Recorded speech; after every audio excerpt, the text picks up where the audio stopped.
cold comes first. Not the sharp kind. Not the kind that bites. This cold seeps. It crawls through fabric, through skin, through bone, until it settles somewhere deep inside the chest and refuses to leave. Mary Collins feels it in her fingers as the truck jolts forward again. Metal rattles. Chains clink softly with every movement. The engine growls like an angry animal held on a short leash. The air smells of diesel and fear. Someone is breathing too fast. Mary does not look up. She keeps her eyes on her boots, mud-caked, scuffed, still laced exactly as regulation demands. She clings to that detail. Regulation, order, meaning. You know what name, this means. Rank, serial Sign number. the papers, That or is the what soldiers consequences say. will be severe. That is what soldiers survive on. You know A what woman this across means. from her whispers a Sign prayer the in papers, Spanish. or the consequences Another will be bites her severe. knuckle until blood appears just to stay present. Then the truck stops. The engine dies. Silence falls so hard it feels like a blow. A latch scrapes open. Light pours in. Rouse, now! The voice is calm, almost bored. Mary steps down onto frozen gravel. The sky above is the color of dirty steel. The building in front of them has no flag, no sign, no Red Cross marking, just windows, watching. Something deep inside her shifts. This place is not meant to be seen. 2 days earlier, Mary believed in lines on maps. Rear areas, support zones, places where radios mattered more than rifles. Monte Cassino was loud, chaotic, but it was still war as understood, artillery, orders, retreats that made sense. Then the Germans came through the gap no one believed existed. Run! Someone shouted. Mary remembers grabbing her radio logbook without thinking. Training runs deeper than fear. Boots thundered. Smoke choked the air. German voices sliced through the chaos, precise and confident. When the rifles leveled at them, Mary raised her hands immediately. "We are WAC officers," she said. "United States Army." The German captain looked genuinely curious. "So," he said softly, "America sends women to fight now." His eyes did not look away. She felt undressed long before anyone touched her. Nearby, in France, Sarah Bennett crawled out of a burning Spitfire with blood in her mouth and smoke in her lungs. She had practiced crash landings. She had practiced evasion. She had not practiced this. German patrols found her before sunset. "Name, rank, serial number," she said automatically. The officer chuckled. "You will not be needing those where you are going." The first order inside the facility is simple. Remove everything. The woman who says it is German, female, immaculate uniform. Hair pulled so tight it makes her face severe, almost inhuman. Mary does not move. "I said everything." Guards step forward. You know what The this room is means. painfully bright. Sign the White papers, walls, or the consequences concrete will be floor. severe. No corners for shadows to hide. You know what this Clothes means. fall to the ground one Sign piece the at a time. papers, or the Buttons consequences sound will be impossibly severe. loud. Someone sobs. A camera clicks. Mary stares at a crack in the wall and thinks about the smell of her father's coat when she was a child. Wool and snow. Hands touch her shoulders. Turn her, lift her chin. This is called processing in German records. Later, historians will read that word and not understand it. The dresses they are given afterward are thin, civilian, too short. No undergarments. "You wanted equality," the woman officer says coolly. "This is what it looks like." That night, the temperature drops below freezing. They sleep pressed together on concrete, strangers turned sisters by necessity. No one sleeps well. Days lose shape. Time stretches and folds in on itself. Meals arrive without pattern. Soup so thin it barely counts as food. Bread that smells faintly of mold. Mary notices the system. They are never counted with the men, never questioned with the men, never processed as soldiers. Instead, questions circle around identity. Why did you leave your home? Do you regret not being a wife? Do you believe wearing a uniform made you equal? Some women answer. Some stop speaking altogether. Everything is written down. Sarah Bennett writes secretly at night, hiding her diary behind a loose stone. "They want us smaller," she writes. Not dead, smaller. French women arrive in worse condition. Bruised, shaved, eyes hollow. One of them, Elise, whispers, "They made us stand outside, naked." No one asks questions. They already know. Then something changes.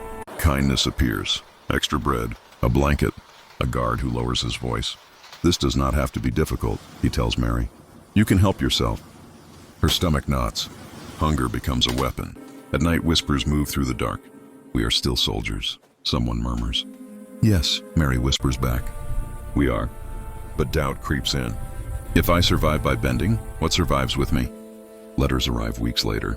From home. Life continues elsewhere. The Germans watch carefully as hope and guilt collide. You know This what is the this real means. battlefield now. Sign the papers, They or the stop consequences pretending. will be severe. That is how Mary knows something has changed. You know what this means. No more questions Sign framed the as papers, conversation. or the consequences no more will half be severe. smiles. No more gentle voices offering bread in exchange for words. The guards come at night now. Always at night. Boots echo in the corridor like a countdown. Each step closer tightens the air inside the women's quarters. Someone always flinches first. Someone always whispers a name. When the door opens, cold air rushes in. Collins! Mary's name lands like a stone dropped into still water. She stands without being told. Her legs shake, but she does not let them see it. She has learned that fear feeds them. They do not take her to the usual room. They take her upstairs. The walls here are cleaner, the lights softer. The smell different, soap, cologne, something almost domestic. That terrifies her more than concrete ever did. Inside, 3 men wait. One pours himself a drink. So, he says pleasantly, "Let us see how long you can remain a soldier." Mary says nothing. Later, in her testimony, there will be pauses, long ones. The stenographer will look up, unsure whether to continue. The transcript will note, subject visibly distressed. What it will not say is how silence can screams. The Germans keep records. That is what makes this worse. Clipboards, forms, margins filled with neat handwriting, observations. Subject exhibits delayed compliance. Subject maintains military posture under stress. Escalation recommended. They test different approaches on different women. Isolation, threats, false kindness, guilt. Elise, the French resistance woman, is shown another prisoner and told she can stop what is happening if she talks. She talks. She never forgives herself.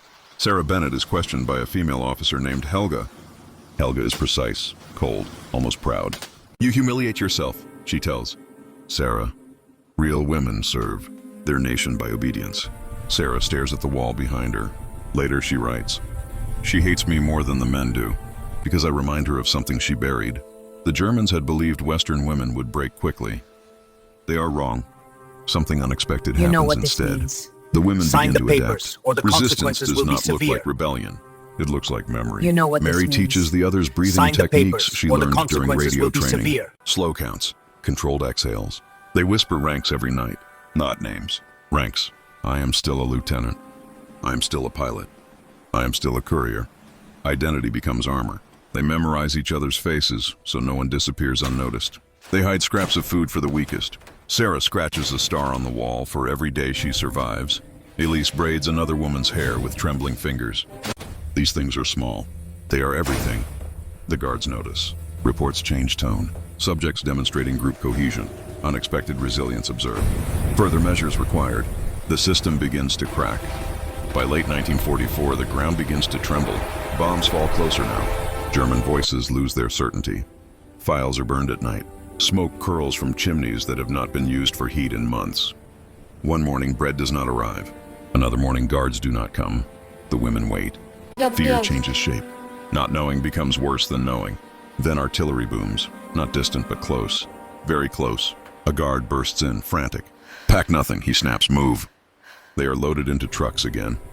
Mary grips Sarah's hand as the vehicle lurches forward. Neither speaks. The road is chaos. Refugees, soldiers retreating. Smoke everywhere. The Reich is collapsing. It happens without ceremony. No dramatic speech, no music, just a sudden halt. Shouting in English. Guns raised and then lowered. A white star on a helmet. Mary blinks. Her legs give out. Someone catches her. "You're safe," a voice says. "You're safe now." Safe. The word feels unreal. They are wrapped in blankets. Given soup. Hands shake too much to hold the cup. An American medic looks at Mary's uniform dress and swallows hard. "I'm so sorry," he says. She nods. She cannot speak yet. They are told not to talk about it. For their own good. For morale. For dignity. Reports are You know sealed. what this means. Testimonies classified. Sign the papers, The or world the wants victory consequences will be stories. severe. Not this. Mary returns home thinner, quieter, older. People ask, "What was it like?" She says, "A cold." Sarah never flies again. Elise disappears into a small town and never gives another interview. Decades pass. Files gather dust. Mary stands at a memorial years later. Names carved in stone. Men and women, equal in death, not equal in memory. She touches the cold surface and thinks of the building with no flag. The rooms without windows. The silence that followed survival. History will remember battles. It will remember generals. But somewhere beneath those stories are women who learned that the rules of war were never written for them, and that survival can be its own kind of wound. Mary closes her eyes. She remembers the whispers. We are still soldiers. And she knows now they were, even when the world refused to see it.